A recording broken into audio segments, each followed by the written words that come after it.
누가복음 19장부터 20장까지입니다. 누가복음 19장.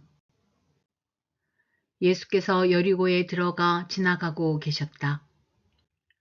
삭개오라고 하는 사람이 거기에 있었다. 그는 세관장이고 부자였다. 삭개오는 예수가 어떤 사람인지를 보려고 애썼으나 무리에게 가려서 예수를 볼 수 없었다. 그가 키가 작기 때문이었다. 그래서 그는 예수를 보려고 앞서 달려가서 뽕나무에 올라갔다. 예수께서 거기를 지나가실 것이기 때문이었다. 예수께서 그곳에 이르러서 쳐다보시고 그에게 말씀하셨다. 삭개오야, 어서 내려오너라. 오늘은 내가 내 집에서 묵어야 하겠다. 그러자 삭개오는 얼른 내려와서 기뻐하면서 예수를 모셔드렸다. 그런데 사람들이 이것을 보고서 모두 수군거리며 말하였다. 그가 죄인의 집에 묵으려고 들어갔다. 삭개오가 일어서서 주님께 말하였다. 주님, 보십시오. 내 소유의 절반을 가난한 사람들에게 주겠습니다. 또 내가 누구에게서 강제로 빼앗은 것이 있으면 4배로 하여 갚아주겠습니다. 예수께서 그에게 말씀하셨다. 오늘 구원이 이 집에 이르렀다. 이 사람도 아브라함의 자손이다. 인자는 잃은 것을 찾아 구원하러 왔다. 그들이 이 말씀을 듣고 있을 때에 예수께서 덧붙여서 비유를 하나 말씀하셨다. 이 비유를 드신 것은 예수께서 예루살렘에 가까이 이르신 데다가 사람들이 하나님의 나라가 당장에 나타날 줄로 생각하고 있었기 때문이다. 그래서 예수께서 말씀하셨다. 귀족 출신의 어떤 사람이 왕위를 받아 가지고 돌아오려고 먼 나라로 길을 떠날 때에 자기 종 10사람을 불러다가 10문화를 주고서는 내가 올 때까지 이것으로 장사를 하여라 하고 말하였다. 그런데 그의 시민들은 그를 미워하므로 그 나라로 사절을 뒤따라 보내서 우리는 이 사람이 우리의 왕이 되는 것을 원하지 않습니다 하고 말하게 하였다. 그러나 그 귀족은 왕위를 받아가지고 돌아와서 은화를 맡긴 종들을 불러오게 하여 각각 얼마나 벌었는지를 알아보고자 하였다. 첫째 종이 와서 말하였다. 주인님, 나는 주인의 한 문화로 10문화를 벌었습니다. 주인이 그에게 말하였다. 착한 종아, 잘했다. 내가 아주 작은 일에 신실하였으니 10고을을 다스리는 권세를 차지하여라. 둘째 종이 와서 말하였다. 주인님, 나는 주인의 한 문화로 5문화를 벌었습니다. 주인이 이 종에게도 말하였다. 너도 5고을을 다스리는 권세를 차지하여라. 또 다른 한 종이 와서 말하였다. 주인님, 보십시오. 주인의 한 문화가 여기에 있습니다. 나는 이것을 수건에 싸서 보관해 두었습니다. 주인님은 야무진 분이라서 맡기지 않은 것을 찾아가시고 심지 않은 것을 거두심으로 나는 주인님을 무서워하여 이렇게 하였습니다. 주인이 그에게 말하였다. 악한 종아, 나는 내 입에서 나온 말로 너를 심판하겠다. 너는 내가 야무진 사람이라서 맡기지 않은 것을 찾아가고 심지 않은 것을 거두어 가는 줄 알고 있었지. 그러면 어찌하여 내 은화를 은행에 예금하지 않았느냐? 그랬더라면 내가 돌아와서 그 이자와 함께 그것을 찾았을 것이다. 그리고 그는 곁에 서 있는 사람들에게 말하였다. 이 사람에게서 한 문화를 빼앗아서 10문화를 가진 사람에게 주어라. 그들이 주인에게 말하기를 주인님, 그는 10문화를 가지고 있습니다 하였다. 내가 너희에게 말한다. 가진 사람은 더 받게 될 것이요 가지지 못한 사람은 그가 가진 것까지 빼앗길 것이다. 그리고 내가 자기들의 왕이 되는 것을 원하지 않은 나의 이 원수들을 이리로 끌어다가 내 앞에서 죽여라. 예수께서 이 말씀을 마치시고 앞장서서 걸으시며 예루살렘으로 올라가고 계셨다. 예수께서 올리브 산이라 불리는 산에 있는 벳바게와 베다니에 가까이 오셨을 때에 제자 두 사람을 보내시며 말씀하셨다. 맞은 쪽 마을로 가거라. 거기에 들어가서 보면 아직 아무도 타본 적이 없는 새끼 나귀 한 마리가 매여 있을 것이다. 그것을 풀어서 끌고 오너라. 혹시 누가 너희에게 왜 푸느냐고 묻거든 주님께서 그것을 필요로 하십니다 하고 말하여라. 보내심을 받은 사람이 가서 보니 예수께서 그들에게 말씀하신 그대로였다. 그들이 새끼 나귀를 푸는데 그 주인들이 그들에게 말하였다. 그 새끼 나귀는 왜 푸는 거요? 그들이 대답하였다. 주님께서 그것을 필요로 하십니다. 그리고 그들이 그 새끼 나귀를 예수께로 끌고 와서 자기들의 옷을 나귀 등에 걸쳐 얹고서 예수를 올라타시게 하였다. 예수께서 나아가시는데 제자들이 자기들의 옷을 길에 깔았다. 예수께서 어느덧 올리브 산의 내리막길에 이르셨을 때에 제자의 온 무리가 기뻐하며 자기들이 본 모든 기적을 두고 큰 소리로 하나님을 찬양하면서 말하였다. 복되시다 주님의 이름으로 오시는 임금님, 하늘에는 평화, 지극히 높은 곳에는 영광. 그런데 무리 가운데 섞여 있는 바리새파 사람 몇이 예수께 말하였다. 선생님, 선생님의 제자들을 꾸짖으십시오. 그러나 예수께서 대답하셨다. 내가 너희에게 말한다. 이 사람들이 잠잠하면 돌들이 소리 지를 것이다. 예수께서 예루살렘 가까이에 오셔서 그 도성을 보시고 우시었다. 그리고 이렇게 말씀하셨다. 오늘 너도 평화에 이르게 하는 일을 알았더라면 좋을 터인데 그러나 지금 너는 그 일을 보지 못하는구나.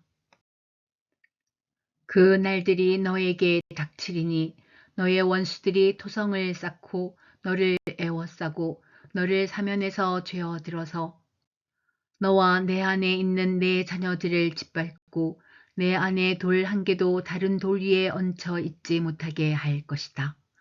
이것은 하나님께서 너를 찾아오신 때를 내가 알지 못했기 때문이다. 예수께서 성전에 들어가셔서 장사하는 사람들을 내쫓으시며 그들에게 말씀하셨다. 성경에 기록하기를 내 집은 기도하는 집이 될 것이다 하였다. 그런데 너희는 그것을 강도들의 소굴로 만들어 버렸다. 예수께서 날마다 성전에서 가르치셨다. 대제사장들과 율법학자들과 백성의 우두머리들이 예수를 없애버리려고 꾀하고 있었으나 어찌해야 할지 방도를 알지 못하였다. 백성이 모두 그의 말씀을 열심히 듣고 있었기 때문이다. 누가복음 20장. 예수께서 어느 날 성전에서 백성을 가르치시며 기쁜 소식을 전하고 계실 때에 대제사장들과 율법학자들이 장로들과 함께 예수께 와서 말하였다. 당신은 무슨 권한으로 이런 일을 합니까? 누가 이런 권한을 당신에게 주었습니까? 어디 우리에게 말해 보십시오. 예수께서 그들에게 대답하셨다. 나도 너희에게 한 가지 물어보겠으니 나에게 대답해 보아라. 요한의 세례가 하늘에서 난 것이냐 사람에게서 난 것이냐. 그들은 자기들끼리 의논하면서 말하였다. 하늘에서 났다고 말하면 어찌하여 그를 믿지 않았느냐고 할 것이요. 사람에게서 났다고 말하면 온 백성이 요한을 예언자로 믿고 있으니 그들이 우리를 돌로 칠 것이다. 그래서 그들은 요한의 세례가 어디에서 났는지를 모른다고 대답하였다. 예수께서 그들에게 말씀하셨다. 나도 무슨 권한으로 이런 일을 하는지를 너희에게 말하지 않겠다. 예수께서 백성에게 이 비유를 말씀하셨다. 어떤 사람이 포도원을 만들어서 농부들에게 새로 주고 오랫동안 멀리 떠나 있었다. 포도를 거둘 때가 되어서 포도원 주인은 포도원 소출 가운데서 얼마를 소작료로 받아오게 하려고 종 하나를 농부들에게 보냈다. 그런데 농부들은 그 종을 때리고 빈손으로 돌려 보냈다. 주인은 다른 종을 보냈다. 그랬더니 그들은 그 종도 때리고 모욕하고 빈손으로 돌려 보냈다.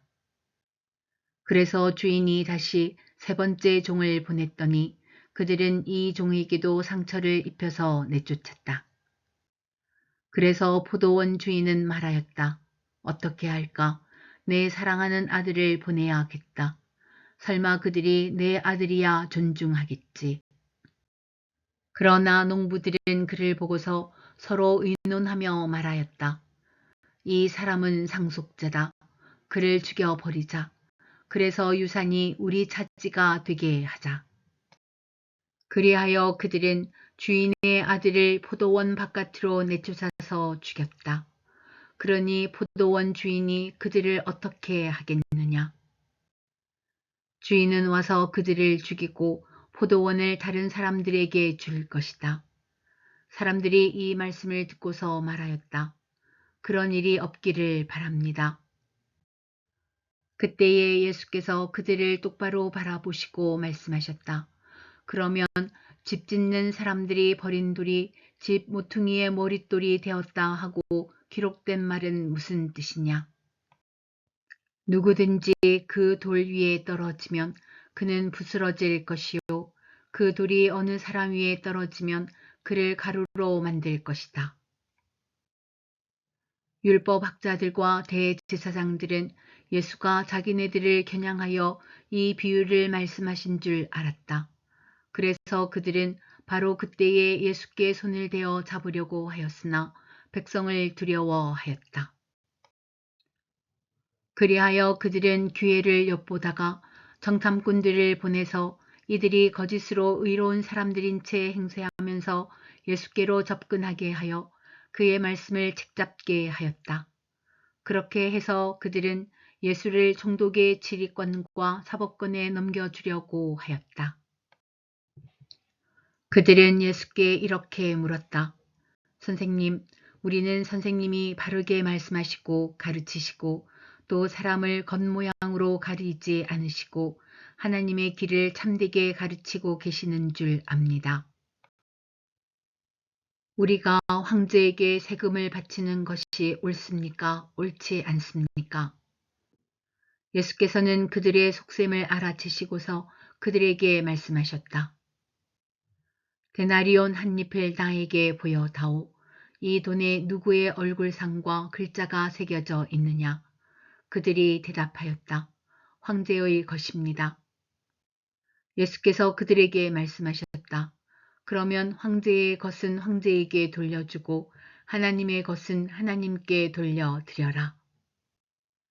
그들은 백성 앞에서 예수의 말씀을 책잡지 못하고 그의 답변에 놀라서 입을 다물었다.